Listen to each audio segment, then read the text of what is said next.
Welcome to महास्पर्धा. मित्रांनो, हा video त्यांच्यासाठी आहे ज्यांना आगामी काळात 2-3 महिन्यात होणाऱ्या परीक्षेमध्ये पास होऊन स्वतःच्या आणि स्वतःच्या कुटुंबियांच्या चेहऱ्यावर हसू फुलवायचा आहे. त्यांच्यासाठी हा व्हिडिओ बनवलेला आहे.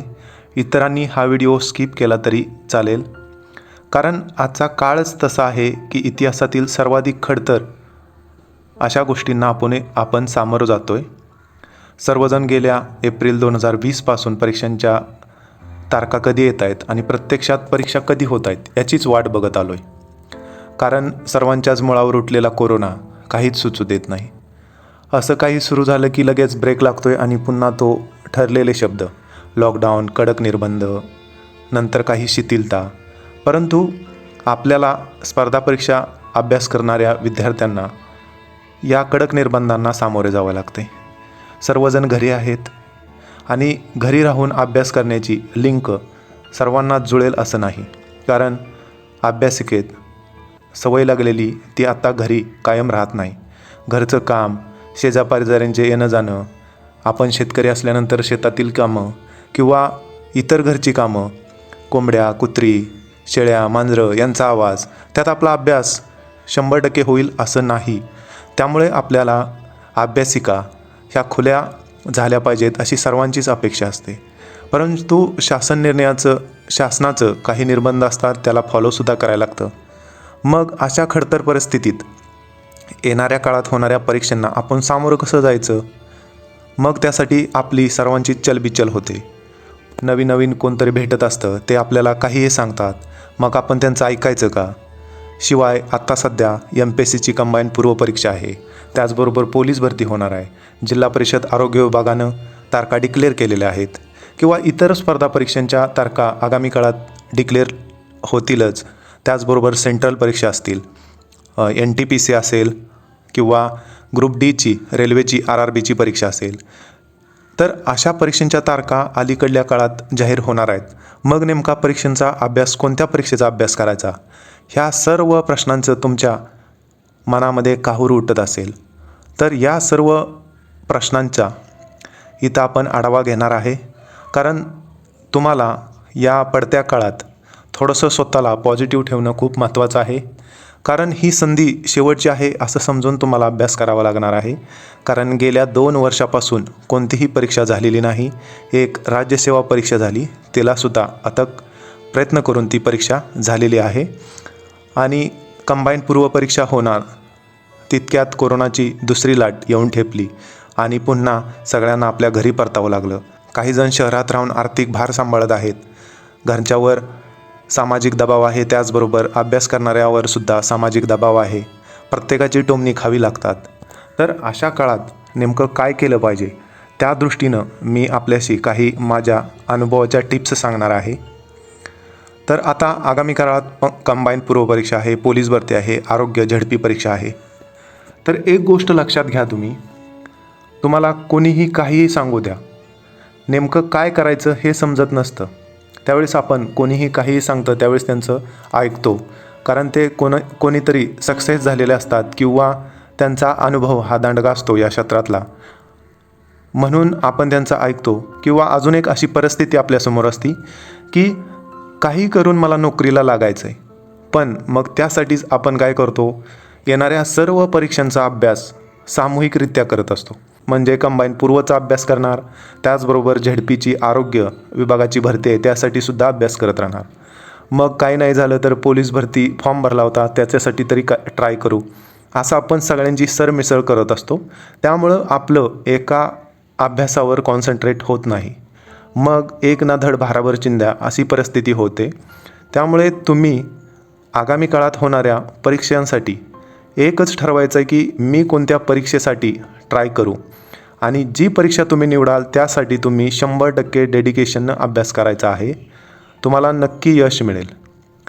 कारण आपण काय करतो, आता कंबाईन पूर्वपरीक्षेचा अभ्यास करत असताना त्याचबरोबर मराठी व्याकरण, इंग्लिश व्याकरण किंवा इतर गोष्टी आपण वाचत बसतो ज्या सरळ सेवेच्या दृष्टीनं फायद्याच्या असतात.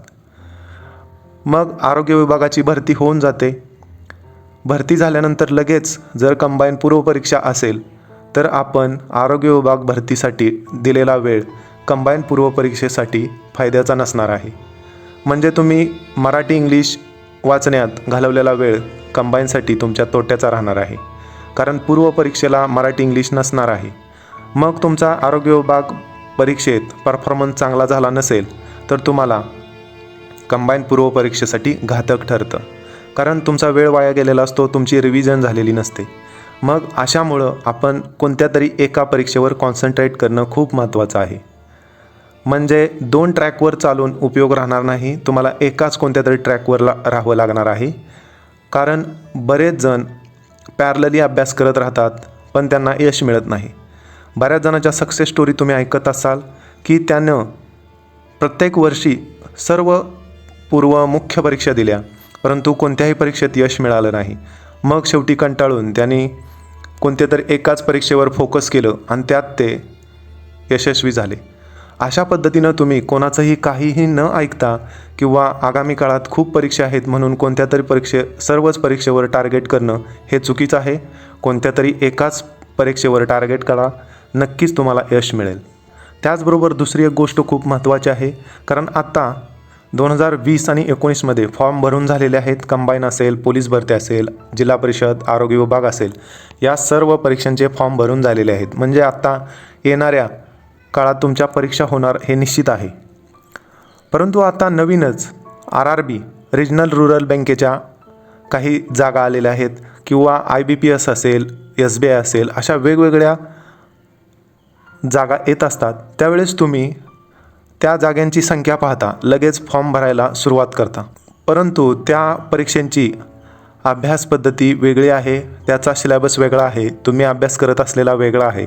आणि असं पण राज्यस्तरावरील परीक्षांची काठिण्य पातळी आणि केंद्र स्तरावरील परीक्षांची काठिण्य पातळी हे खूप वेगळे आहे.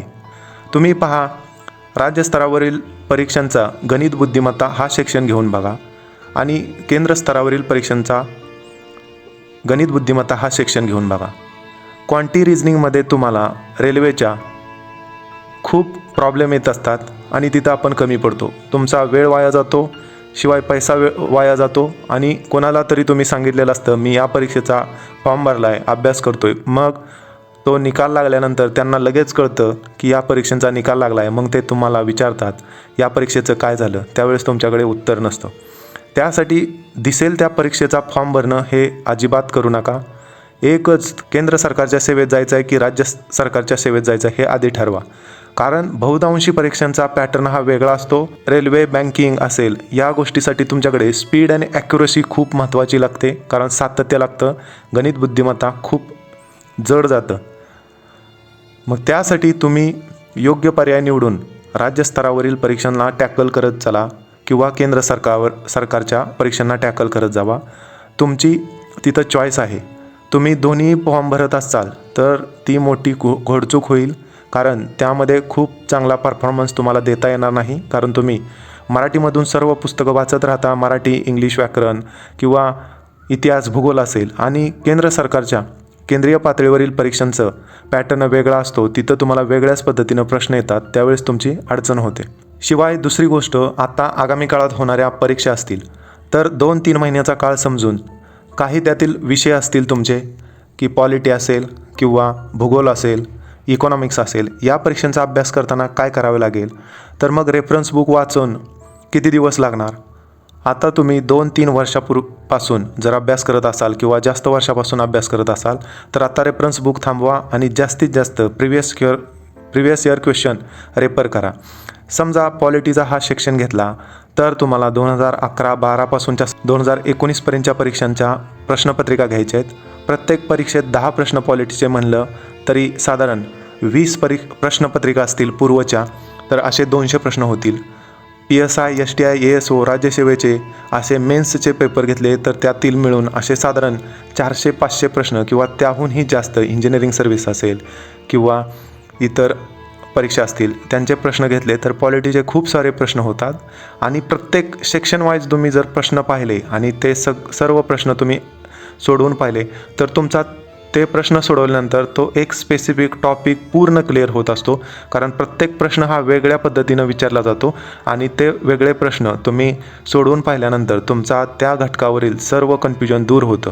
त्यामुळे तुम्हाला पॉलिटी, जिओग्राफी किंवा इकॉनॉमिक्स असे सब्जेक्ट आहेत त्यांना रेफरन्स बुक वाचून वेळ वाया घालवण्यात काहीही अर्थ नाही. त्यासाठी तुम्ही प्रश्नपत्रिका पहा आणि ते सेक्शन वाईज, चॅप्टर वाईज तुम्ही, म्हणजे पॉलिटी घेतलं तर घटना निर्मिती असेल, संसद असेल किंवा मूलभूत हक्क असतील, मार्गदर्शक तत्त्व असतील, त्या घटकावरील स्पेसिफिक सर्व एका सेक्शनचे सर्व प्रश्न तुम्ही सोडवून पहा. त्यानंतर त्यात अडचणी आल्या तर तेवढाच सेक्शन पुस्तकातील जाऊन वाचायचा, त्यामुळे तुमचा वेळ वाया जाणार नाही.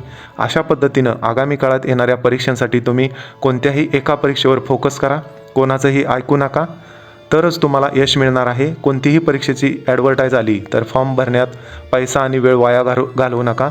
माहीत आहे तुम्हाला नोकरीची सक्त गरज आहे, परंतु आता होणाऱ्या परीक्षा झाल्यानंतर पुन्हा परीक्षा कधी होतील हे सांगता येणार नाही. म्हणून आत्ताच तुम्ही गंगेत हात धुवून घ्या, नंतर तुम्हाला अशी संधी कधीही येणार नाही. त्यासाठी सर्वांनी व्यवस्थित अभ्यास करा. All the best. Thanks for watching महास्पर्धा.